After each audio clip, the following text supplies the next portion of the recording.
আসসালামু আলাইকুম বন্ধুরা, ওয়েলকাম টু সিনেফাত ইউটিউব চ্যানেল। আজকের এই ভিডিওতে আমি এক্সপ্লেন করব সম্প্রতি রিলিজ হওয়া কোরিয়ান একটি থ্রিলার এবং মিস্টেরিয়াস ড্রামা যার নাম হচ্ছে এসলাইন। সম্প্রতি ড্রামাটি ইন্টারনেট জগতে ব্যাপক সাড়া ফেলেছে। এই ড্রামাটির কাহিনী একটু অদ্ভুত, যেখানে রিলেশনশিপ শুধুমাত্র ইমোশন নয় বরং রেড লাইনের সঙ্গে সম্পৃক্ত, যেটা আপনারা এই ড্রামাটি দেখলেই বুঝতে পারবেন। তো যাই হোক, আর বেশি কথা না বাড়িয়ে এসলাইনের এক্সপ্লেনেশন শুরু করা যাক। ড্রামাটি শুরু হয় একটি মেয়েকে দেখিয়ে, যার নাম সিন। সে দেখতে নর্মাল হলেও তার মধ্যে একটি অন্যরকম শক্তি রয়েছে, যার মাধ্যমে সে তার আশেপাশে থাকা মানুষদের মাথার উপরের রেড লাইন দেখতে পায়। একদিন সে তার বারান্দায় দাঁড়িয়েছিল, তখন সে বাইরে দিয়ে যাওয়া মানুষদের মাথার উপরে রেড লাইন দেখতে পায়। প্রতিটা লাইন ওই ব্যক্তির কোন রিলেশনকে দেখাচ্ছিল। সেখানে সে একটি মেয়ে দেখতে পায় যার মাথা দিয়ে অনেকগুলো রেড লাইন বের হচ্ছিল। মেয়েটি সিনের দিকে তাকিয়ে হেসে দেয় এবং তাকে হাই বলে, কিন্তু সিন ভয় পেয়ে যায় এবং দ্রুত তার জানালা লাগিয়ে দেয়। এরপর ফ্ল্যাশব্যাকে সিনের ছোটবেলার কাহিনী দেখানো হয়। ছোট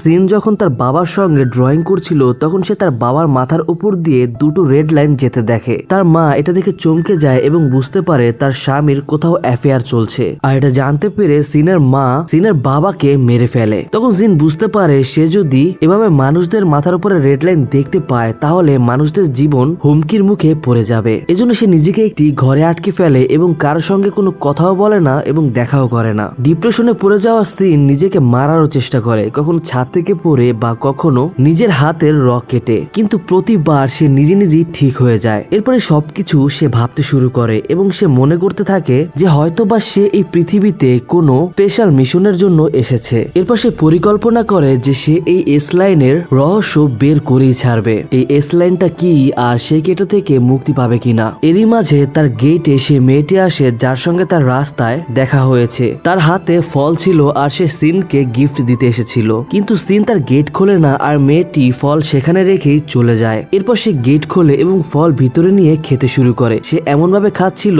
যেন সে অনেকদিন পরে কোনো খাবার খাচ্ছিল। এরপর দৃশ্য পরিবর্তন হয় আর কাহিনীতে এন্ট্রি হয় একটি পুলিশ অফিসার যার নাম হাজিকি। সে পুলিশ স্টেশনে তার কলিগকে বলছিল যে তার ভাতিজি অনেক বেশি জেদি, তার কথা একদমই শোনে না এবং তার মেসেজেরও রিপ্লাই দেয় না। পরের সিন আমরা একটি স্কুলের দেখতে পাই। সেখানে আমরা একটি মেয়েকে দেখতে পাই যার নাম হেইয়াং। সে একটি মেয়েকে খুবই খারাপ ভাবে মারছিল, আর এটাই ছিল পুলিশ অফিসার হানজিকির ভাতিজি। হেইয়াং মেয়েটির কাছ থেকে ধমকিয়ে অনেক টাকা চাচ্ছিল। অন্যদিকে আমরা হানজিকিকে একটি কেসের ইনভেস্টিগেশন করতে দেখি যেখানে একটি মেয়ের মৃত্যু হয়েছে। সে যখন ইনভেস্টিগেশন করছিল তখন সে একটি হোটেলের ডেলিভারি বক্স দেখতে পায়। তো সে এটা বুঝতে পারে যে মৃত্যুর পূর্বে কেউ খাবার অর্ডার করেছিল। সেখানে অন্য একজন ডিটেকটিভ এসে বলে যে রাত্রে কেউ একজন হেলমেট পরা একটি লোককে বের হতে দেখেছে, হয়তোবা সে কোনো ডেলিভারি ম্যান ছিল। এরপর আমরা আবারও হানজিকিকে পুলিশ স্টেশনে দেখতে পাই। তার কলিগ ডংজিক তাকে বলে এটা কোনো চুরির কেস না, কেননা কোনো টাকা পয়সা সেখান থেকে সরানো হয়নি। হানজি তাকে প্রশ্ন করে, তুমি কি ফুড ডেলিভারি বয়কে চেক করেছো?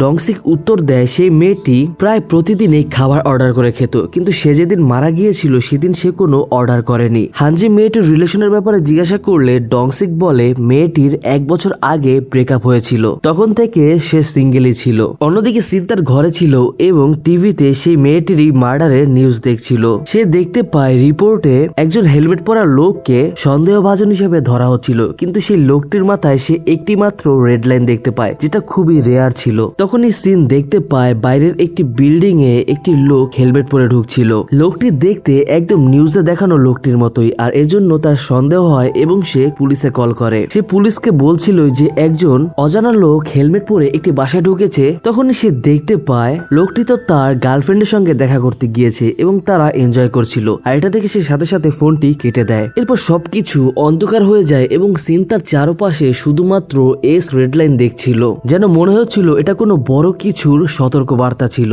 অন্যদিকে স্কুলে হেয়ং বলছিল আজকে সেয়ংগে স্কুলে আসেনি। সে তার লকারটি ভেঙে ফেলে এবং তার জিনিসপত্র বাইরে বের করে। তখন সে একটি লাভ লেটার দেখতে পায়, আর সেই লাভ লেটারটি পড়ে সে সিয়ংগির মজা নিচ্ছিল। আমরা হানজিকে ঘরে দেখতে পাই। তার ভাতিজি তার কাছ থেকে টাকা চাইতে আসে। হানজি তার ওয়ালেট থেকে সব টাকা বের করে তার ভাতিজিকে দিয়ে দেয় এবং কালকে আরো টাকা আনবো। কিন্তু সে যখন তার ভাতিজিকে জিজ্ঞাসা করে সে এত টাকা কেন নিচ্ছে, তখনই তার ভাতিজি তার জেদি রূপ দেখায় এবং সেখান থেকে চলে যায়। এরপর হানজি বারান্দা যায় এবং সে তার সামনের বিল্ডিংটি দেখছিল, আর সেখানেই সিন থাকতো। তখনই তার মনে পড়ে গতকালকে সেখান থেকেই কেউ একজন পুলিশ স্টেশনে কল করেছিল। এরপর হানজি সিনের দরজার সামনে আসে। সিন হানজির মাথা থেকে বের হওয়া অনেকগুলো এস রেড লাইন দেখতে পায় এবং হয়রান হয়ে যায়। হানজি তাকে জিজ্ঞাসা করে, তুমি যদি কিছু জানো তাহলে আমাকে জানাও। তখন সেখান দিয়ে একটি প্রতিবেশী যাচ্ছিল এবং হানজিকে বলে, এই বাসার মেয়েটি তো কখনো বেরি হয় না, তার ময়লাও অন্য কেউ ফেলে দিয়ে আসে। তখনই সিন দরজা খোলে এবং বলে, আমার দ্বারা ভুল হয়ে গিয়েছে, সেই ছেলেটি ওই বাসার একটি মেয়ের লাভার ছিল। আর এটা বলে সে দরজাটি আবারও লাগিয়ে দেয়। এরপর দৃশ্য চেঞ্জ হয় আর আমরা দেখতে পাই একটি হেলমেট পরা লোক সে বিল্ডিং এ ঢোকে। সিন এটা দেখতে পায় এবং সে নিজেই বাইরে বের হয়ে আসে একটি চাকু নিয়ে, কিন্তু সে দুর্বলতার কারণে সেখানেই পড়ে যায়। তারপরে সে আবার ওঠে, কেননা সে বুঝতে পারছিল এইবার খারাপ কিছু হবে। এদিকে মেয়েটি তার লাভার মনে করে সে হেলমেট পরা লোকটিকে দরজা খুলে দেয়। আর হেলমেট খুললে মেয়েটি দেখতে পায় এটা একজন সত্যিকারের কিলার যার নাম জংমিন। আর জংমিনও মানুষের মাথার এস লাইন দেখতে পারত।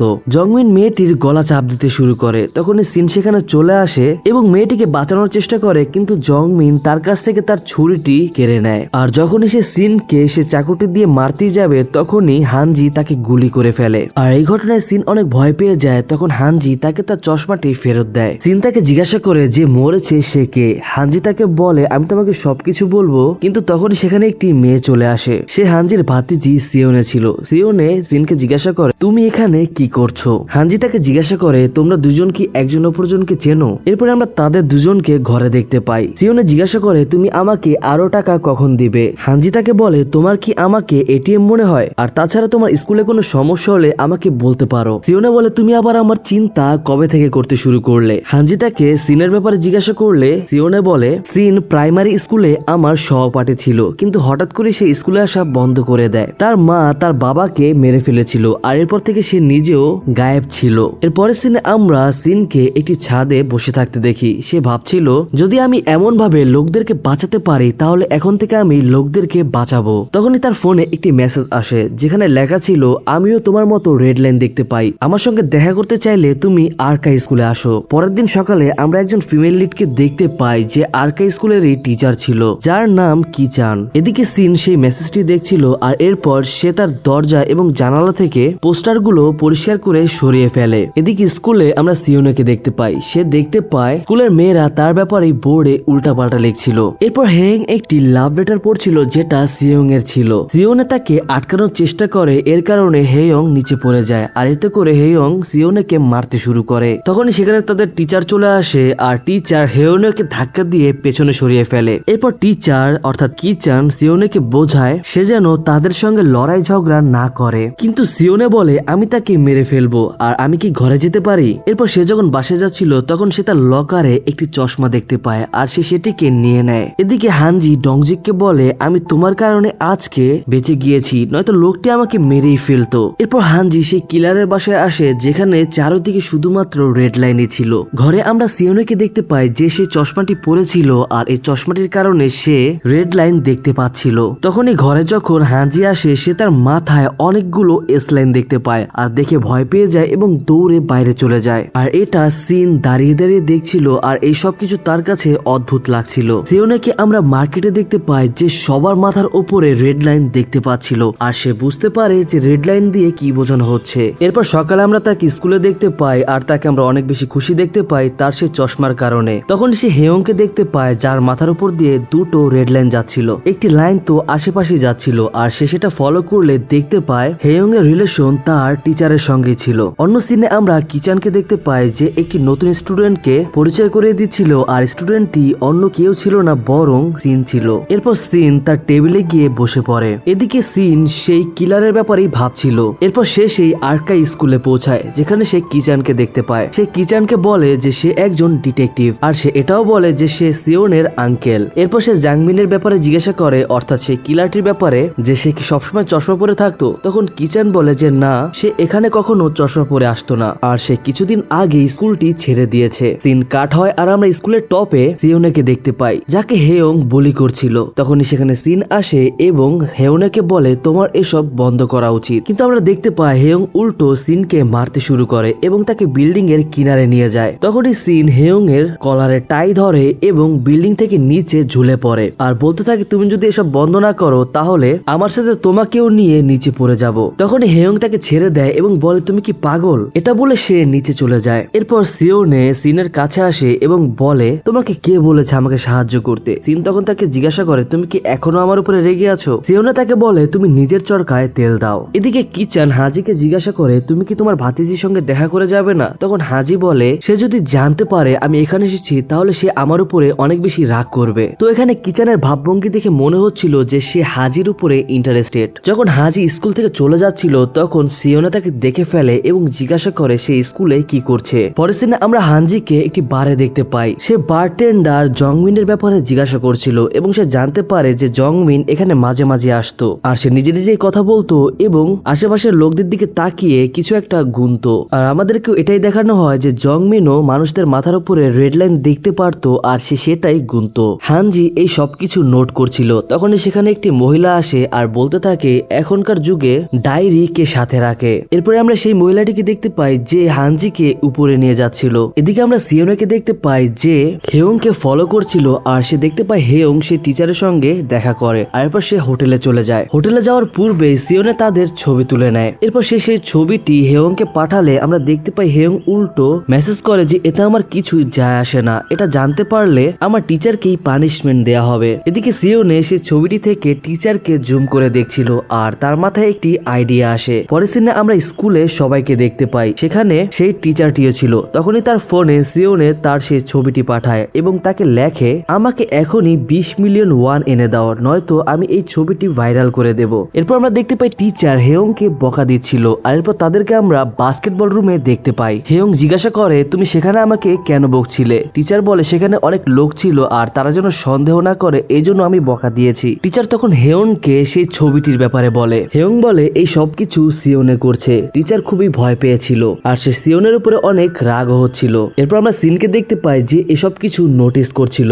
এরপর আমরা সিন এবং সিওনাকে ওয়াশরুমে দেখতে পাই। সিন সিওনাকে জিজ্ঞাসা করে তুমি কি সবসময় এই চশমা পরতে? সিওনা তাকে মিথ্যা বলে এবং বলে আমি ইদানিং চোখে একটু কম দেখছি, এই জন্য আমি এই চশমাটি নিয়েছি। সিন সে চশমাটি উঠায় এবং তাকে জিজ্ঞাসা করে যে তুমি এটার মধ্যে দিয়ে কি কিছু দেখতে পাও? সিওনা তখন সিনকে জিজ্ঞাসা করে তুমি কি কোনো লাইন দেখতে পাও? তখন সিন বলে হ্যাঁ। সিওনা তখন জিজ্ঞাসা করে আমার মাথার উপরে কয়টি লাইন রয়েছে? সিন বলে একটি। সিন সিওনাকে জিজ্ঞাসা করে তুমি এই চশমাটি কোথায় পেয়েছো? সিওনা তখন বলে আমি লকারে এই চশমাটি পেয়েছি। সিন তাকে সেই চশমাটি দেয় না এবং বলে আমাদের বিল্ডিং এ যে লোকটির মৃত্যু হয়েছে সেও ঠিক একই চশমা পরা ছিল। কিন্তু সিওনে তারপরও জোর করে সিনের কাছ থেকে সেই চশমাটি নিয়ে যায় এবং সেখান থেকে চলে যায়। এরপর আমরা সেই টিচারকে দেখতে পাই যে অনেক বেশি ভয় পেয়েছিল। সে কিচানের কাছে সিওনের ব্যাপারে জিজ্ঞাসা করে। এদিকে আমরা সিওনেকে দেখতে পাই যে তার বয়ফ্রেন্ডের সাথে ছিল। তখনই তার ফোনে একটি মেসেজ আসে আর আমরা দেখতে পাই টিচার তাকে লিখেছে তুমি আমার সঙ্গে দেখা করতে আসো, আমি তোমার জন্য 20 মিলিয়ন ওয়ান ব্যবস্থা করে ফেলেছি।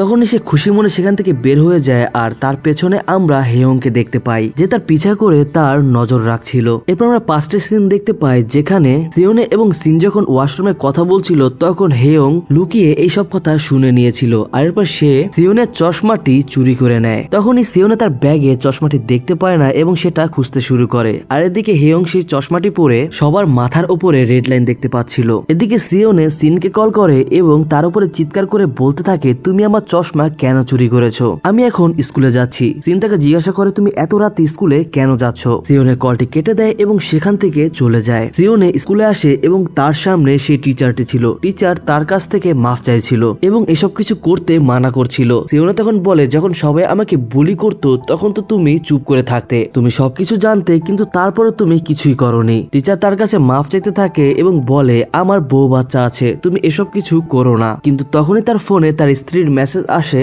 মেসেজে তার স্ত্রী তাকে সেই ছবিটি পাঠায় এবং বলে তুমি আমার আড়ালে এসব কিছু করছিলে। টিচারের সিওনের উপরে অনেক বেশি রাগ ওঠে, সে সিওনের দিকে আগাতে থাকে। এদিকে সিন দৌড়ে স্কুলের দিকে যাচ্ছিল আর সে যখন স্কুলের ভেতরে ঢোকে সে দেখতে পায় সিওনের ছাদ থেকে নিচের দিকে পড়ছিল। সিওনে নিচে পড়ে যায় আর এরপর তাকে হসপিটালে আনা হয়। হসপিটালের বাইরে সিন বসেছিল। তখনই সেখানে হানজি চলে আসে। সিন তাকে সবকিছু বলে। হানজি তাকে জিজ্ঞাসা করে তুমি এত রাতে স্কুলে কি করছিলে? সিন বলে সিওনে আমাকে কল করে জানিয়েছিল যে সে স্কুলে যাচ্ছে। হানজি জিজ্ঞাসা করে সিওনে সেখানে কি করতে গিয়েছিল? সিন বলে আমি এই ব্যাপারে কিছুই জানি না। সিওনে আমাকে বলেছিল সে স্কুলে যাবে, এজন্য আমি তার পিছা করেছি। তবে একটা জিনিস পরিষ্কার, এটা কোনো সুইসাইড নয়, এর পিছনে নিশ্চয়ই কেউ রয়েছে। পরের দিন স্কুলে প্রিন্সিপাল সবার উপরে চিৎকার করছিল এবং সে ওই টিচারকে জিজ্ঞাসা করছিল যার সঙ্গে হেয়ং এর অবৈধ সম্পর্ক ছিল। প্রিন্সিপালের চিৎকার দেখে একটি টিচার উঠে বলে এখানে আমাদের কি দোষ, আমরা কি বা করতে পারি। তখন প্রিন্সিপাল রেগে যায় এবং টিচারটির দিকে আগাতে থাকে আর সবাই তখন তাকে থামায়। তখন ওই টিচারটির একটি বই নিচে পড়ে যায় আর তখন মিউজিক টিচার এসে সেই বইটি ওঠায়। পরের দিন সিন স্কুলে আসে এবং সে দেখতে পায় সবাই বোরিং ফিল করছিল, কেননা সবাই সিওনেকে বুলি করত। তারা বলা বলি করছিল সিওনে ছাদ থেকে কেন লাফ দিয়েছে। অন্যদিকে কিচান সবাইকে বলছিল সিওনে আমার ক্লাসে পড়তো, তো আমার তাকে টেক কেয়ার করা উচিত ছিল, সব দোষ আমারই। অন্যান্য টিচার তাকে সান্ত্বনা দিতে থাকে এবং বলে এতে তোমার কোনো দোষ নেই, তুমি মন খারাপ করো না। তখনই আমরা সেখানে জাং উ নামে একটি টিচারকে দেখতে পাই, যাকে অন্য একটি টিচার প্রশ্ন করে তুমি বিয়ে কবে করবে, তোমার তো তাকে প্রপোজ করার কথা ছিল। কিন্তু জাং উ বলে আমি বিয়ে করব না। এরপর জাং উ তার বোনের সঙ্গে দেখা করতে আসে, যার একটি মেয়ে ছিল। জাং উ তার বোনের হাজবেন্ডের কথা জিজ্ঞাসা করলে তার বোন বলে সে খুবই বিজি থাকে। তো যাই হোক, তুমি তো তোমার স্কুলের চাকরিটি ছেড়ে দেওয়ার কথা বলেছিলে এবং বিদেশ যাওয়ার কথা ভাবছো, এটা কি সত্যি? জাং উ হ্যাঁ বলে। এরপর আমরা হানজিকে দেখতে পাই যে সিওনের পাশেই বসা ছিল আর বাইরে থেকে তাকে সিন দেখছিল। পরের দিন সকালে সিন স্কুলের ছাদে যায় যেখান থেকে সিওনে নিচে পড়েছিল। তখন সেখানে কিয়নচিন নামে একটি মেয়ে আসে এবং বলে আমি জানি তুমি এখানে প্রমাণ খুঁজছো। সে হেয়ং এর কথা বলে এবং বলে সে তাকে বুলি করত, হয়তো বা হেয়ংই সিওনকে ধাক্কা দিয়েছে। সে তো 2-3 দিন যাবত স্কুলেও আসছে না। তারা কথা বলতে বলতে ভেতরে যাচ্ছিল, তখন সিন তাকে বলে সিওনে এখনো মারা যায়নি, সে বেঁচে আছে। তখনই সে তার সামনে ক্লাস প্রেসিডেন্ট জিং সুনকে দেখতে পায়। সে তার চোখে একটি চশমা দেখতে পায়। সিন তার চোখ থেকে চশমাটি নেয় এবং সেটা টেস্ট করে, কিন্তু সে বুঝতে পারে এটা তো নর্মাল চশমা। এরপর জাংও তার ডেস্কের সামনে আসে এবং তার ডেস্কে সেই চশমাটি দেখতে পায়। সে জানে না এটা কে এখানে রেখেছে। সে এই চশমাটা কিচানকে দেখায়। কিচানের চশমাটি দেখে বলে এটা তুমি রাখো, এটা তোমাকে পড়লে ভালো মানাবে। যখনই সে চশমাটি পরে তখনই সে তার সামনে অনেকগুলো স্লাইম দেখতে পায়। সে বুঝতে পারে না যে এই সব কিছু কি। তখন সেখানে হানজি আসে আর তার মাথার উপরে এতগুলো স্লাইম দেখে সে ভয় পেয়ে যায়। হানজি এখানে কিচানের কাছে সিওনের ব্যাপারে প্রশ্ন করে। কিচান বলে আমাকে ক্ষমা করো, আমার সিওনের উপরে খেয়াল রাখা উচিত ছিল। বাট এখানে হানজি তাকে বলে সিওনে সুইসাইড করেনি। আর যারা তাকে বুলি করতো তারা কোথায়, তারা কি স্কুলে এসেছে? কিচান বলে যে না, তারা তো কয়েকদিন যাবত গায়েব রয়েছে। তখন সে একটি ছেলের ছবি দেখায় এবং জিজ্ঞাসা করে এর নাম কি। এর নাম জিওন ছিল। এরপর সে জিওনের কাছেও যায় এবং তাকে বলে আমি সরাসরি মেইন পয়েন্টে আসি, তোমার সঙ্গে সিওনের কি রিলেশন ছিল? জিওন বলে কোনো সম্পর্কই নেই। তখন হানজি তাকে তাদের ছবি দেখায়। এটা দেখে জিওন বলে আমি এসব কিছু করতে চাইনি, সিওনে আমাকে দিয়ে করিয়েছে। আমরা হোটেলে গিয়েছিলাম। হানজি তাকে জিজ্ঞাসা করে তোমরা যখন শপে গিয়েছিলে তখন কি অদ্ভুত কিছু হয়েছিল? জিওন মনে করে এবং বলে যে তার ব্যাগে কিছু একটা খুঁজছিল এবং সেখান থেকে চলে গিয়েছিল। হানজি এরপর শপে সিসিটিভি ফুটেজ চেক করে এবং সে দেখতে পায় হেয়ং সিওনের ব্যাগ থেকে তার সেই চশমাটি চুরি করে নিয়ে যাচ্ছিল। পরে সিনে আমরা জাংওকে দেখতে পাই যে তার বোন এবং দুলাভাইয়ের সঙ্গে ডিনার করছিল। তখন সে তার দুলাভাইয়ের মাথায় অনেকগুলো স্লাইন দেখতে পায় এবং সে তার বোনের মাথায়ও কিছু স্লাইন দেখতে পায়। তার দুলাভাই জিয়ং চুল তাকে জিজ্ঞাসা করে তুমি বিয়ে করছো না, তুমি বিয়ে কেন ক্যান্সেল করেছো, কি হয়েছে? জাংও বলে সে আমাকে বলে দিয়েছে যে তার রিলেশন অন্য কারোর সঙ্গে রয়েছে। আর এটা শুনে সবাই চুপ হয়ে যায়। এরপর আমরা তাদের দুজনকে লিফটে দেখতে পাই আর জাং উ এখনো তার সেই স্লাইন গুলোই দেখছিল। এরপর তারা নিচে আসে আর জিয়ং চুল কাজের কথা বলছিল। এরপর তারা আবারও লিফটে করে বাসায় যাচ্ছিল। তখন জিয়ং চুল ভুলে 5 নম্বরে ক্লিক করে বলে আরে আমি তো নেশা করে একদম আউলিয়ে গিয়েছি। আর এরপর সে 6 ক্লিক করে। এরপর জিয়ং চুলের যখন নজর অন্যদিকে ছিল তখন জাং উ 4 নম্বরে ক্লিক করে। আর এরপর সে দেখতে পায় 4 নম্বর ফ্লোরের একটি রুমের দিকে জিয়ং চুলের মাথার উপর থেকে স্লাইন যাচ্ছে। এদিকে হানজি তার অফিসারের সঙ্গে তর্ক করছিল, কেননা অফিসার বলছিল তার ভাতিজির কেসটি আর তদন্ত করা হবে না, কেননা সে সুইসাইড করতে চেয়েছে। কিন্তু হানজি বলে আমি 100% শিওর সে সুইসাইড করতে চায়নি। কিন্তু অফিসার বলে আমি কিছুই করতে পারবো না, আমার উপরে অনেক কাজের প্রেশার রয়েছে। আর তাছাড়া স্কুলের লোকগুলো বলছিল সে সুইসাইডই করতে চেয়েছে। হানজি তখন অফিসারকে বলে তোমার নিজের কারোর সঙ্গে যদি এমনটা হতো তুমি কি এটা করতে পারতে? আর এটা বলে সে সেখান থেকে চলে যায় এবং সে সিওনের ফোন চেক করে, কিন্তু সে তার পাসওয়ার্ড জানতো না। এরপর জাংউ স্কুলে আসে এবং সে সবাইকে দেখছিল। আর এবার সে বুঝতে পারে যে কার সঙ্গে কার অ্যাফেয়ার চলছে, কিন্তু সে কিচানের উপরে কোনো স্লাইন দেখতে পায় না। সে কিচানকে জিজ্ঞাসা করে আপনি যদি জানতে পারেন কেউ আপনাকে ধোকা দিচ্ছে তাহলে আপনি কি করবেন? কিচান বলে আমি ড্রামাটিক ওয়েতে শেষ পর্যন্ত সবকিছু দেখবো যাতে করে আমি এনজয় করতে পারি। এটা বলে সে হাসতে শুরু করে। এরপর জাং উ তার বোন এবং ভাগ্নিকে নিয়ে তার বাসায় আসে এবং একটি প্যাকেজ দেখতে পায় যেটা 406 নম্বর রুমের জন্য ছিল। এরপর জাং উ সেখানে সেই প্যাকেজটি নিয়ে যাচ্ছিল আর এই রুমটি সেটাই ছিল যেখানে জিয়ং চুলের মাথা থেকে স্লাইন যাচ্ছিল। একটি মেয়ে ফোনে কথা বলে আসছিল। জাং উ তখন সেখানে লুকিয়ে যায় এবং সে শুনতে পায় মেয়েটি বলছিল এই প্যাকেজটি তুমি কি আমার জন্য পাঠিয়েছো? জিয়ং চুল ফোনে হ্যাঁ বলে। এরপর জাং উ এবং তার বোন তার মৃত বাবা মাকে রেসপেক্ট করে।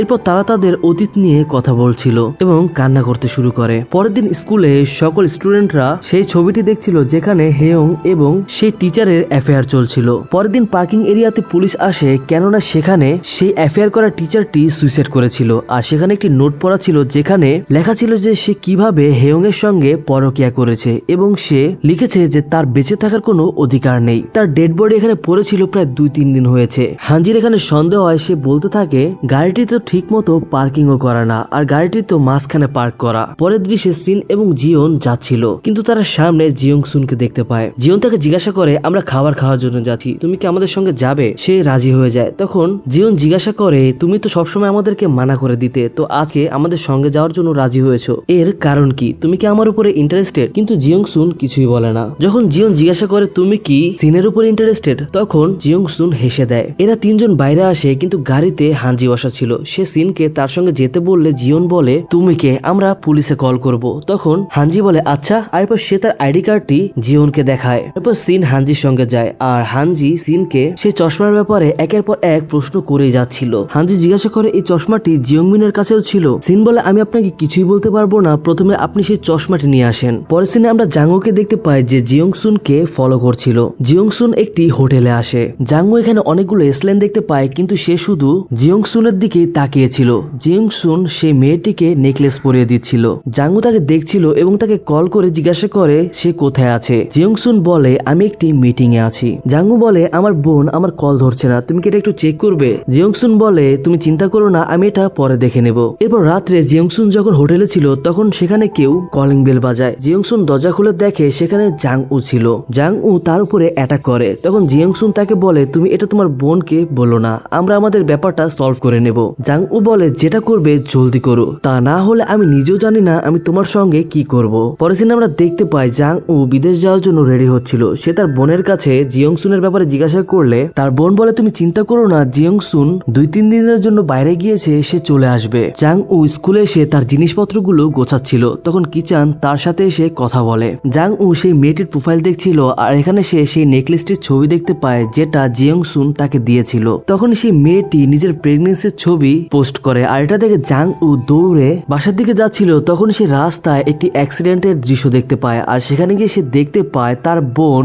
ওই মেয়েটির গাড়ির সঙ্গে নিজের গাড়ি ধাক্কা দিয়েছে। সেখানে তখন জিয়ং সুনও আসে, আর আমরা দেখতে পাই জিয়ং সুন জাঙ্গুর বোনের কাছে না গিয়ে সেই মেয়েটির কাছে যায়, আর এটা দেখে জাং উ জিয়ং সুনকে মারতে যায়। তখন জাঙ্গুর বোন তাকে আটকে দেয় এবং বলে এর নাম তাইসিক, আর এই মেয়েটিরই হাজবেন্ড, আমি শুধুমাত্র এর প্রেমিকা। এ মনে করতো আমার দ্বারা এর স্ত্রীর ক্ষতি হবে, এজন্য সে আমার সঙ্গে থাকতো। এরপর আমরা দেখতে পাই সেই সিন যখন হোটেলে জাং উ জিয়ং সুনের কাছ থেকে চলে আসে। তখন জিয়ং সুন জাং উর বোনকে কল করে এটা বলে যে তোমার ভাই আমার এবং আমার স্ত্রীর ব্যাপারে জেনে গিয়েছে, এখন তুমি দেখো তুমি কি করবে। রাত্রে আমরা হানজিকে হসপিটালে দেখতে পাই। সে সিয়ং চুনের সুইসাইড লেটারটি দেখছিল। তখনই সে ঘরে এসে সিয়নের রুমে কিছু একটা খুঁজছিল। রাত্রে সিন যখন তার বাসায় যাচ্ছিল তখন সে হানজিকে একটি ডায়েরি হাতে নিয়ে বাইরে বসে থাকতে দেখে। হানজি সিনের কাছে আসে এবং তাকে জিজ্ঞাসা করে এগুলো কি? এগুলো সিয়নের ডায়েরিতে পেয়েছি। সিন তখন বলে এগুলো এস লাইন, এটা যে কোনো মানুষের উপরে হতে পারে, আর আমরা এটা দেখে বুঝতে পারি যে সে কার সঙ্গে শারীরিক সম্পর্ক করেছে বা তার কার সঙ্গে অ্যাফেয়ার রয়েছে। যারা এই চশমাটি পরে তারাই এটা দেখতে পারে। আমার মনে হয় সিয়নে কাউকে বুলি করেছে আর সেই তাকে ছাদ থেকে ধাক্কা দিয়েছে। এরপর আমরা একটি দৃশ্য দেখতে পাই যেখানে সিন দেখতে পায় সিয়নের মাথার উপরে এস লাইন নেই, অর্থাৎ সিয়নে মারা গিয়েছে। আর তখনই সিন চিৎকার করে ওঠে, অর্থাৎ এটি একটি স্বপ্ন ছিল। অন্যদিকে আমরা একটি মিশন টিচারকে দেখতে পাই যাকে অন্য একটি টিচার বকা দিচ্ছিল, কেননা সে তার কাজগুলো ঠিকমতো শেষ করেনি। আমরা দেখতে পাই তার কাছে একটি চশমা ছিল আর সেও এস লাইন দেখতে পেত। এরপর সবাই ক্যাফেটেরিয়াতে খাবার খাচ্ছিল। মিশন সবাইকে এটা বলছিল সে অ্যাক্টর হতে চায়, তার স্বপ্ন একজন বড় অ্যাক্টর হওয়া। তারা সবাই মিউজিক টিচারকে দেখছিল আর বলছিল সে কতটা হ্যান্ডসাম, আমাদের কি তাকে জিজ্ঞাসা করা উচিত তার কোনো জিএফ আছে কিনা। মিশন মিউজিক টিচারকে দেখছিল। এরপর রাতে মিশন ওই হোটেলে আসে যেখানে সিন কাজ করত, আর এরপর সিন চেঞ্জ হয় আর আমরা দেখতে পাই হানজি ডংসিককে বোঝাচ্ছিল এই সবকিছু চশমার জন্য হচ্ছে, আর চশমা পড়লে মানুষ দেখতে পায় যে কার সঙ্গে কার রিলেশন রয়েছে। ডংসিক তো এই বিষয়টা বিশ্বাস করছিল না এবং সে মজা হিসেবে নিচ্ছিল। এদিকে সিনকে আমরা হোটেলে দেখতে পাই যে কিনা সেখানে রাত্রে পার্ট টাইম জব করে। তখনই তার ফ্রেন্ড এসে তার কাছ থেকে রুম চাইলে সিন বলে আমি তোমাদেরকে রুম দিতে পারবো না, কেননা এখনো তোমাদের বয়স হয়নি। তখন ছেলেটি বলে যে তোমারও তো বয়স কম, তুমি এখানে কি করছো? আর এরপর সিন তাদেরকে ভেতরে যেতে দেয়। ভেতরে গিয়ে তারা বসে আর লাল জামা পরা মেয়েটি সাদা ড্রেস পরা মেয়েটিকে ছেলেটির দিকে ধাক্কা দিচ্ছিল, কেননা সে তাকে পছন্দ করত। তখনই হোটেলের ভেতরে মিশন আসে। লাল ড্রেস পরা মেয়েটি মিশনকে দেখে বলে একে তো আগে কোথাও একটা দেখেছি, কিন্তু আমার মনে পড়ছে না। এরপর মিশন রুমে আসে এবং বলতে থাকে আমি অনেক মানুষের সঙ্গে সেক্স করেছি কিন্তু কারোর সঙ্গে মজা পাইনি, আমি তো মিউজিক টিচারের সঙ্গে করতে চাই। এরপর সে সেখানে রাতে থেকে সকালে যখন চলে যাচ্ছিল তখন লাল ড্রেস পরা মেয়েটি তাকে আবারও দেখে এবং বলতে থাকে আরে আমার তো মনে পড়েছে, এ তো আমাদের স্কুলে কাজ করে, সে সেখানে নতুন চাকরি নিয়েছে। মিশন এরপর বাসায় এসে চশমা পরে রেড লাইন দেখতে শুরু করে। এরপর আমরা হানজিকে দেখতে পাই যে সিনের ফাইল পড়ছিল।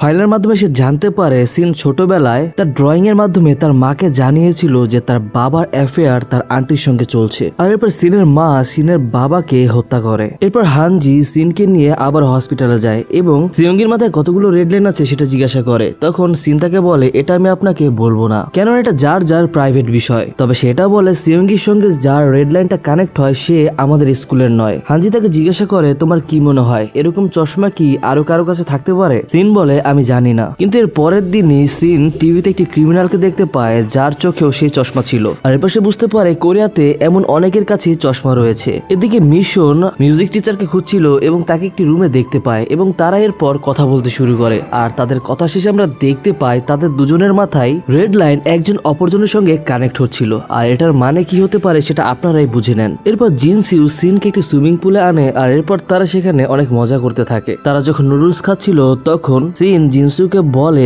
আমি মানুষের মাথার উপরে রেড লাইন দেখতে পাই। জিনসু বলে কেমন লাইন, আমার মাথার উপরে কি তুমি কোনো লাইন দেখতে পাচ্ছ? তখন সিন বলে যে না, আমাদের দুজনের মাথার কারো উপরেই কোনো লাইন নেই, এর মানে তারা কখনো সেক্স করেনি। আর এরপর সিন যখন বাসায় আসে তখনই তার মাথার উপরে আমরা একটি রেড লাইন দেখতে পাই। আর এর মানে এটা হতে পারে সে জিনসুয়ের সঙ্গে কিছু একটা করে এসেছে বা অন্য কিছু হতে পারে, সেটা আমরা সামনেই জানতে পারবো।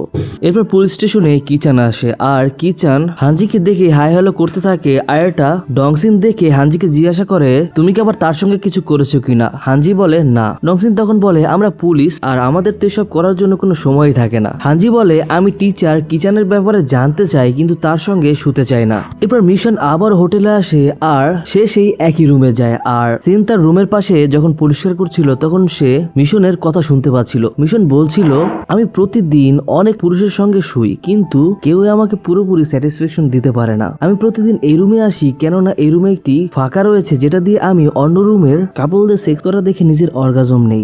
যদি আগে জানতাম যে এই ভিডিওতে মানে এই সিরিজটা এইসব কিছু রয়েছে তাহলে জীবনও এক্সপ্লেন করতাম না। যাই হোক মিশন দেখতে পায় আজকে সেই রুমেই মিউজিক টিচার এসেছে অন্য একটি মেয়ের সঙ্গে, যেটা দেখে তো মিশনের পুরো হুশ উড়ে যায়। এরপর সেই মেয়েটি এবং মিউজিক টিচার যেটা করা সেটাই করে। আর এরপর মেয়েটি মিউজিক টিচারকে বলে সে আগামীকাল আবারও আসবে। এর পরের দিন সে যখন আবারও আসছিল আমরা দেখতে পাই মিশন সেই মেয়েটিকে মেরে তার কাপড় পরে মিউজিক টিচারের রুমে নিজেই যায়। কিন্তু মিউজিক টিচার তাকে চিনে ফেলে এবং জিজ্ঞাসা করে তুমি এখানে কি করছো? মিশন তো তার কোনো উত্তর দিচ্ছিল না, সে শুধুমাত্র সেক্সের ব্যাপারে বলে যাচ্ছিল। আর এরপর মিউজিক টিচার চলে যেতে চাইছিল কিন্তু মিশন তো তাকে আগে ড্রাগ মিশনের একটি পানি খাওয়ায় যার কারণে তার মাথা ঘুরায় এবং সে নিচে পড়ে যায়। আর এরপর মিশন থেকে আবার বিছানায় আনে এবং তার উপরে উঠতে যাবে তখনই সে দেখতে পায় মিউজিক টিচারের মাথা ফেটে গিয়েছে এবং সেখান দিয়ে অনেক রক্ত বের হচ্ছে। আর সব থেকে অবাক করার বিষয় হচ্ছে আমরা দেখতে পাই মিশন তাকে হসপিটালে না নিয়ে গিয়ে উল্টো সেই অবস্থায় তার সঙ্গে সেক্স করতে শুরু করে। তো ওই অবস্থায় যখন মিউজিক টিচার মারা যায় আমরা দেখতে পাই মিশন নিজেও এরপর ওয়াশরুমে যায় এবং নিজের হাত কেটে নিজেও মারা যায়। এরপর সিন যখন রুম পরিষ্কার করার জন্য ভেতরে যায় তখন সে সেই মেয়েটির হাত পা বাঁধা অবস্থায় দেখতে পায়। এরপর মেয়েটি তাকে বলে এখানে কি কি হয়েছে। এরপর আমরা তাদের দুজনকে এখানে মরে পড়ে থাকতে দেখি। তখনই সেখানে হানজি চলে আসে, অর্থাৎ পুলিশ চলে আসে। তো হানজি সিনকে জিজ্ঞাসা করে এই মহিলাকে এখানে রেগুলার আসতো? সিন বলে হ্যাঁ। হানজি জিজ্ঞাসা করে এই কেসের সঙ্গেও কি চশমা জড়িত? সিন হ্যাঁ বলে। এরপর হানজি হোটেলের ভিতরে গিয়ে ওয়াশরুমে দেখতে পায় অনেক রক্ত। তো সে রক্ত পরিষ্কার করলে নিচে সে চশমাটি দেখতে পায়। এরপর সে নিজেই চশমাটি পরে এবং তার হুশ উড়ে যায় কেননা সে তার মাথার উপরে অনেকগুলো রেড লাইন দেখতে পায়। এরপর সে দ্রুত তার ভাতিজি সিয়ঙ্গির কাছে যায় এবং সে তার মাথার উপরে রেড লাইন দেখতে পায় যার একটি বাইরে গিয়ে কার সঙ্গে কানেক্ট হচ্ছে। আর সেটা কার সঙ্গে কানেক্ট হচ্ছে সেটা দেখার জন্য সে দ্রুত বাইরে যায়। এরপর আমরা একটি পাস্টের সিন দেখতে পাই যেখানে সিয়ঙ্গি খুব ছোট ছিল এবং তার বাবা মা মারা গিয়েছিল। আর তখন থেকে হানজি তাকে লালন পালন করে আসে। তবে সিয়ঙ্গি বড় হওয়ার পর হানজি তার উপরে খেয়াল রাখতে পারেনি কেননা হানজির নিজেরও অনেক কাজ রয়েছে। এরপর হানজি পুলিশ স্টেশনে বসা ছিল আর সে সবার মাথার উপরে এসলাইন দেখছিল। সে ডংজিন জিনের মাথার উপরে দুইটা এসলাইন দেখতে পায়। হানজি ডংকে জিজ্ঞাসা করে, তুমি বিয়ের আগে কাউকে ডেট করেছিলে? তখন ডং বলে, হ্যাঁ, একজনকে করেছিলাম। ডং খুবই ভালো মানুষ, সে বিয়ের পর কাউকেই টাচ করেনি। তখন স্টেশনে ইউন জিনা নামে একজন আসে, আর সে একজন আইডল ট্রেনি এবং ভালো ডান্স করতে পারে। সে এসে বলে যে তার রেপ হয়েছে। এরপর হানজি সিউংয়ের সেই বয়ফ্রেন্ডকে সিউংয়ের পাশে আনে এটা চেক করার জন্য তাদের এস লাইন কি একসঙ্গে কানেক্ট হচ্ছে কিনা, কিন্তু সে দেখতে পায় তাদের এস লাইন কানেক্ট হচ্ছে না। তখন সে তার বয়ফ্রেন্ডের কাছে জিজ্ঞাসা করে, সিউংয়ের কি আরো কোনো বয়ফ্রেন্ড ছিল? ছেলেটি বলে, সেটা আমি কি করে জানবো, এই মেয়েটি তো পুরো পাগল, সে সবসময় হেয়ঙ্গিকে মারার কথা চিন্তা করতো, কেননা সে সবসময় তাকে বুলি করতো। এদিকে সিন বাসায় বসে তার ফ্রেন্ডের সঙ্গে মেসেজে কথা বলছিল, আর তার বার্থডে ছিল। তখন এই সিনের ফোনে একটি মেসেজ আসে, যেখানে কেউ একজন তাকে স্কুলে দেখা করতে বলে এবং আরো বলে সে এস লাইন দেখতে পারে। এর সাথে সে সিনকে হ্যাপি বার্থডে জানায়। সিন অনেকটা ভয় পেয়ে যায় এবং ভাবতে থাকে, এই আবার কে যে তার বার্থডের ব্যাপারে জানে, কেননা তার মা ছাড়া তার বার্থডের ব্যাপারে কেউই জানে না। পরের দিন স্কুলে এসে সিন ভাবছিল কে তাকে মেসেজ করেছে। তখনই তার নজর জিনার উপরে যায়, আর এই মেয়েটি তার রেপ কেস করার জন্য গতকালকে পুলিশ স্টেশনে গিয়েছিল, যে কিনা একজন ট্রেনি। এর মাথার উপরে 4টা এসলাইন ছিল, আর সিন তাকে খুবই অবাক হয়ে দেখছিল। এরপর স্কুল শেষে জিনা তার স্টেটমেন্ট দেওয়ার জন্য পুলিশ স্টেশনে আসে। সে বলে তার একটা মেল বেস্ট ফ্রেন্ড আছে যে তাকে নিজের বোনের নজরে দেখে। ছেলেটির নাম জু, আর সে তাকে দেখা করার জন্য তার অ্যাপার্টমেন্টে ডেকেছিল, কিন্তু জু জিনাকে অনেক বেশি ড্রিঙ্ক করিয়ে দিয়েছিল। আর এরপর জিনার যখন হুশ আসে তখন সে নিজের শরীরে অদ্ভুত অনুভব করতে শুরু করে। পুলিশ তাকে জিজ্ঞাসা করে, তুমি কি পুরোপুরি শিওর যে তোমার সঙ্গে খারাপ কিছু হয়েছে? জিনা হ্যাঁ বলে এবং সে বলে আমার কাপড়কে খুলেছিল এবং সে সেটা আমাকে পরিয়েও দিয়েছিল যাতে আমার সন্দেহ না হয়, কিন্তু এটা তো কমন সেন্স বা যে কোনো সাধারণ বিষয়, যদি কোনো মেয়ের সঙ্গে এমনটা করা হয় সে সহজেই বুঝতে পারবে। হানজি এবং ডংজিন এটা জানার পর তারা জুনের সঙ্গে দেখা করতে স্কুলে আসে। তখনই তাদের সামনে কিচান চলে আসে, আর কিচান হানজিকে বলে, আরে বাহ, তোমাকে তো চশমাতে অনেক বেশি সুন্দর দেখা যাচ্ছে। হানজি কিচানের কাছে জুনের ব্যাপারে জিজ্ঞাসা করে। এরপর হানজি জুয়ের সঙ্গে দেখা করলে জু বলে, আমি জিনার সঙ্গে কিছুই করিনি, জিনা আমার বোন। হানজি জিজ্ঞাসা করে, তাহলে তুমি তাকে ড্রিঙ্ক কেন করিয়েছিলে? জু বলে, আমরা পড়ালেখা করে অনেক বেশি স্ট্রেস ফিল করছিলাম, এই জন্য ড্রিঙ্ক করেছিলাম। জুন আসলে একটি কোম্পানিতে ব্যাক স্টেজ সিঙ্গার হিসেবে কাজ করে। তারপর হানজি যখন স্কুল থেকে চলে যাচ্ছিল তখন সে সিনকে দেখতে পায়। সিন তার চশমা দেখে তার কাছ থেকে নিতে চায় এবং বলে, এটা আমাকে দিয়ে দাও, এটা খুবই ডেঞ্জারাস। হানজি বলে, আমি একটি কেসে কাজ করছি যেখানে এই চশমাটি আমাকে অনেক হেল্প করবে। এরপর তারা ঝগড়া শুরু করে দিলে সেখানে কিচান চলে আসে, আর তাকে দেখে সিন সেখান থেকে চলে যায়। হানজি তখন কিচানকে বলে, চলো ডেট করি। কিচান জিজ্ঞাসা করে, কি বললে? হানজি তখন বলে, আরে কিছু না,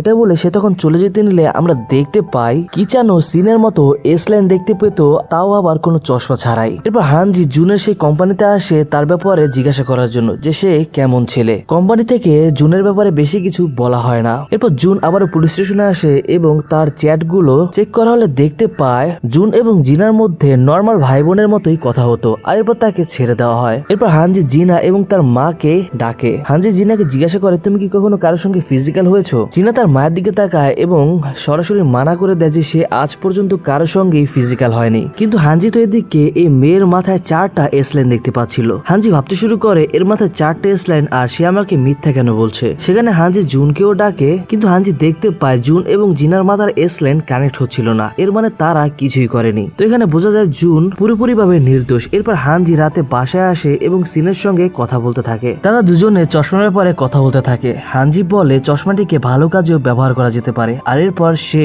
সিন এবং তার মায়ের ছবিটি সিনকে দেয় এবং বলে, আমি সবকিছুই জানি, তো অতীতে কি হয়েছে সেটার জন্য তুমি নিজেকে দোষারোপ করো না, তুমি তোমার ফ্যামিলিকে ধ্বংস করোনি। সিন হানজিকে জিজ্ঞাসা করে, তুমি কোন কেসে কাজ করছো? হানজি বলে, আমি জিনার রেপ কেসের উপরে কাজ করছি, যে তোমার ক্লাসমেট। আর এরপর আমাদেরকে 5টা সিন দেখানো হয় যেদিন সিন জিনাকে দেখছিল। সিন ওই দিন ভাবছিল 2 দিন আগেও তো তার মাথায় কোনো এস লাইন ছিল না, অর্থাৎ সে ভার্জিন ছিল, আর এই 2 দিনের মাথায় তার উপরে 4টা এস লাইন কোত্থেকে এলো? 2-3 দিনে কোনো মেয়ে 4 জন লোকের সঙ্গে কিভাবে করতে পারে? এখান থেকে আমরা কনফার্ম হই জিনা ফিজিক্যাল হয়েছে। এরপর হানজি এবং ডন জিন জুনের বাসায় আসে তার বাসা সার্চ করার জন্য। এদিকে সিন সেই হোটেলে যায় যেখানে সে কাজ করত এবং মিউজিক টিচার আর মিশল যেখানে মারা গিয়েছিল সেই রুমে যায়। তখনই সেখানে তার ফ্রেন্ড জিনসেও সেখানে চলে আসে এবং তাকে জিজ্ঞাসা করে, তুমি এখানে কি করছো? তো এখানে তারা হাসতে শুরু করে এবং কথা বলতে শুরু করে, আর হঠাৎ করে তারা কিস করতেও শুরু করে। এদিকে হানজি এবং ডং জিন জুন এর বাসার নিচে সার্চ করছিল। অন্যদিকে জুনকে পুলিশ স্টেশনে জিজ্ঞাসাবাদ করা হচ্ছিল,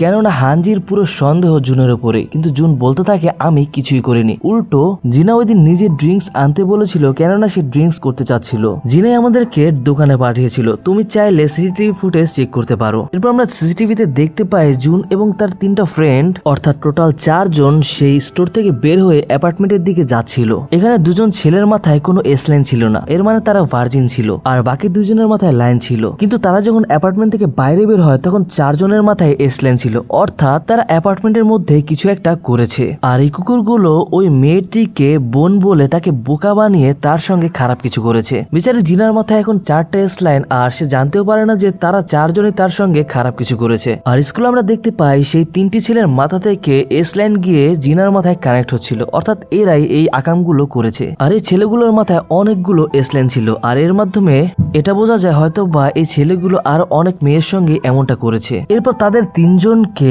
পুলিশ স্টেশনে নিয়ে যাওয়া হয়। তাদের মধ্যে একজন তো কান্না করতে শুরু করে এবং বলতে থাকে আমি বাসায় যাব। তো এই ছেলেটাকে হানজি সেই স্টোরের সামনে আনে যেখান থেকে তারা ড্রিঙ্কস কিনেছিল। ছেলেটি বলতে শুরু করে এ আমাকে কোথায় আনলে, আর সে ভয় পেয়ে যায় এবং সে দৌড়িয়ে যেতে শুরু করে। কিন্তু তখন তাকে অন্য একটি পুলিশ ধরে ফেলে, আর তখন সে স্বীকার করে ফেলে যে জুন এই প্ল্যানটি করেছে। জুন তাদেরকে বলেছে সে জিনাকে বাসায় আনবে এবং তাকে ড্রিঙ্কস করাবে।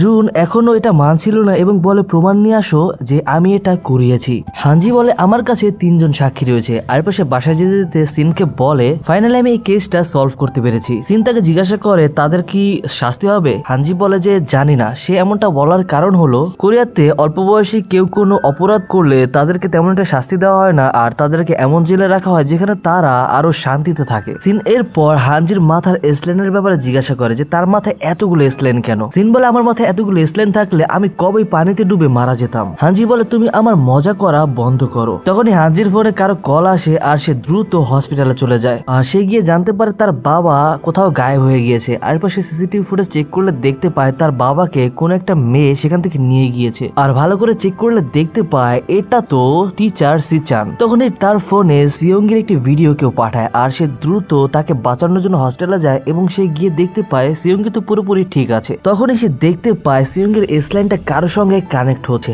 আর তখনই তার বাবা সেখানে চলে আসে। আর সে তো পুরো অবাক হয়ে যায়, কেননা সে দেখতে পায় তার বাবার সঙ্গে সিয়ংগির এসলাইন কানেক্ট হচ্ছে, অর্থাৎ ছোটবেলা থেকে তার বাবার সঙ্গে সিয়ংগির শারীরিক সম্পর্কের ঘটনা রয়েছে। এটা দেখে তো হানজি পুরো রেগে যায় এবং তার বাবাকেই মারতে শুরু করে এবং বলতে থাকে তুই এখানে কেন এসেছিস। এরপর সিন কাট হয় আর আমাদেরকে একটি মেয়েকে দেখানো হয়। সে একটি ক্যাফেতে কাজ করে। হঠাৎ করে তার ফোনে কেউ একজন তার বয়ফ্রেন্ডের সঙ্গে কাটানো প্রাইভেট মোমেন্ট বা প্রাইভেট ভিডিও সেন্ড করে এবং তার কাছ থেকে অনেক কিছু ডিমান্ড করতে থাকে। কিন্তু মেয়েটি যখন তার ডিমান্ড পূরণ করতে পারে না, তখন পরের দিন ইউনিভার্সিটিতে তার এই ভিডিওটি পুরোপুরিভাবে পাবলিক হয়ে যায়। সে কারোর দিকে নজর দিতে পারে না এবং সে ঘরে এসে কান্না করতে থাকে।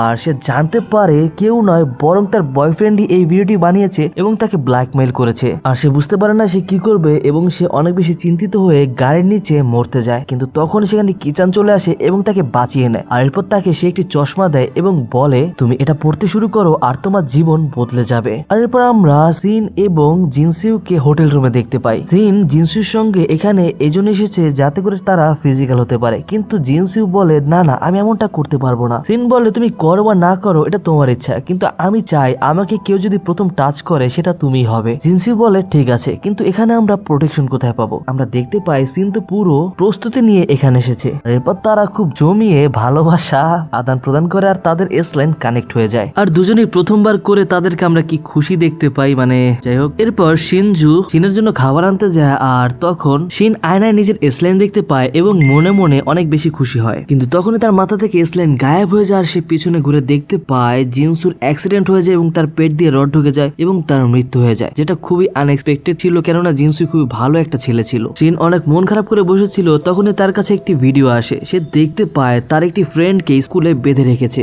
আর শিনকেও স্কুলে যেতে বলছে। এই বিষয়টা সে হানজিকে বলে এবং বলে প্রতি বার্থডেতে আমাকে কেউ গিফট পাঠাতো। আমি ভাবতাম এটা আমার মা পাঠায়, কেননা শুধুমাত্র সে আমার বার্থডের ব্যাপারে জানতো, কিন্তু আমি দেখতে পাই এটা অন্য কেউ পাঠায়। আর এরপর সে তাকে তার ফ্রেন্ডের ভিডিও দেখায়। এরপর দুজনে মিলে দ্রুত স্কুলে যায়। এরপর তারা ক্লাসের ভেতরে যায় আর আমরা দেখতে পাই শিন রুমের ভেতরে গিয়ে তার বান্ধবীকে ছাড়ায় এবং তারা বাইরে আসে। বাইরে এসে তারা হানজিকে দেখতে পায় না, কিন্তু হানজি তো সেখানেই ছিল। তারা একই স্থানে ছিল, কিন্তু হানজি তাদের দুজনকে দেখতে পারছিল না, আর এদিকে তারা দুজন হানজিকে দেখতে পাচ্ছিল না। তারা একজন অপরজনকে খোঁজাখুঁজি করতে করতে ছাদে যায়, আর আমরা দেখতে পাচ্ছিলাম তারা সবাই ছাদে ছিল, কিন্তু একজন অপরজনকে দেখতে পাচ্ছিল না। আর এখানে হানজি মূলত অন্য একটি দুনিয়ায় আটকে গিয়েছে। আর এরপর আমাদেরকে একটি অতীতের সিন দেখানো হয় যেখানে আমরা ওই সুইসাইড করতে চাওয়া মহিলাটিকে দেখতে পাই, যাকে কিচেন একটি চশমা দিয়েছিল। মহিলাটি তাকে জিজ্ঞাসা করেছিল এরকম এরকম অদ্ভুত চশমা আমাকে কেন দিচ্ছ? তখন কিচান তাকে বলে, আরে তুমি নিজে জীবন দিতে চাইছিলে, আর এখন দেখো আমি তোমার জীবন বদলে দিয়েছি, তুমি চাইলে কারো জীবন নিতে পারো। এবার প্রেজেন্টে